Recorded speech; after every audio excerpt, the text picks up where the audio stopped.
85 years old, and I had a stroke 2 years ago, and I was played out by the time I got these tractors out this far, but I should have took them on up to the railroad right away, which is higher, and that'd have been safe. High water covered cars and vehicles to their roofs as floodwaters rose in Fredonia, Kansas. The high waters receded now, leaving residents with a huge cleanup job. Welcome to our look ahead. Where do you go to get away from 21 inches of rain?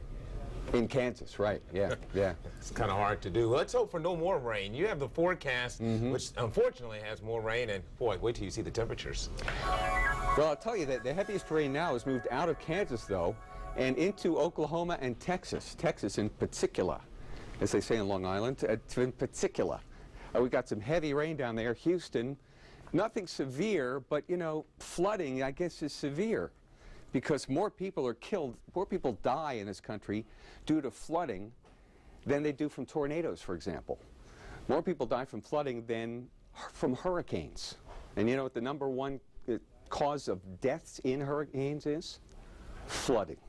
Inland, not at the coast, not the winds, flooding. So water is serious business because it can wash away roads. You may come up on a road here in Kansas or Texas or Oklahoma or anywhere, and the water's flowing across the road. Oh, I can make that. I got a four-wheel drive here.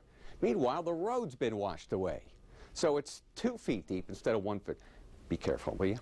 The threat of that again, once again, on Interstate 10 from Jacksonville all the way to San Antonio for tomorrow and the 4th.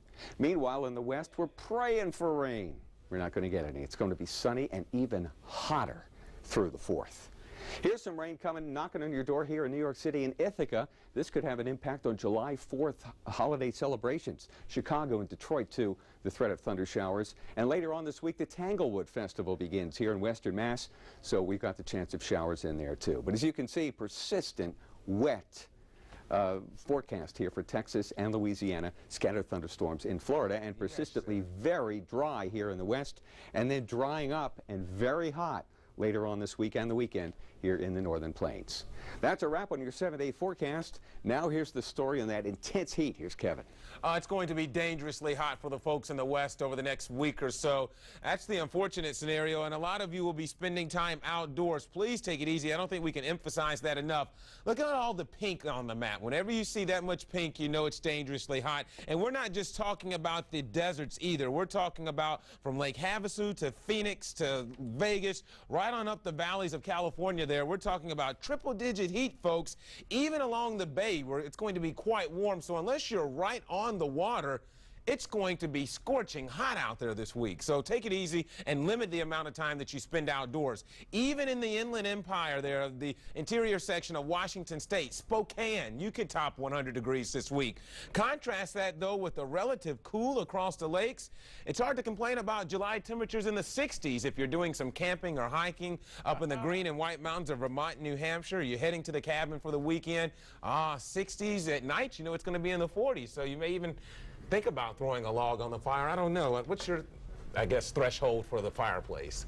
For the fireplace, I'll take a fireplace. I'd say 55 degrees or cooler. 55 degrees or 55 or cooler. I can deal with that. All right. Hey, thanks, Kevin. Hey, danger is in the water along parts of the Atlantic coast. It's the kind of danger that will keep beaches full and waters very close to shore crowded. It's the danger of rip currents. Sunday, Virginia Beach flew red flags to warn swimmers, and there's the threat of rip currents, dangerous rip currents that can sweep you out, a little ways from the Delmarva Peninsula all the way to the Outer Banks. Parts of South Carolina, say from Myrtle Beach southward to Hilton Head, and all the way southward along the Georgia coast to Fernandina Beach, Florida. So be careful. Check with the Beach Patrol. Well, the mid-Atlantic beaches have some company when it comes to rough waters. That's right. Paradise also has water troubles. A high surf advisory is in effect for the south-facing shores on Hawaii. It's in effect till 6 this evening. Waves will be running in the 5 to 8 foot range, courtesy of a storm off the coast of New Zealand last week. that can still generate the swells that cross over the equator and reach all the way to Hawaii. Dr. Lyons was talking about that. Some of those swells even reaching the southern coast of California for surfing, great surfing weather. And here's the forecast for Monday, Tuesday, Wednesday in Hawaii if you are fortunate enough to be there. Well, here on the mainland, rising water is the worry. That's right. It's left people from Texas to Kansas stranded in high water. Ahead, the shift in the weather that could ease flooding troubles in Kansas will raise them again in Texas.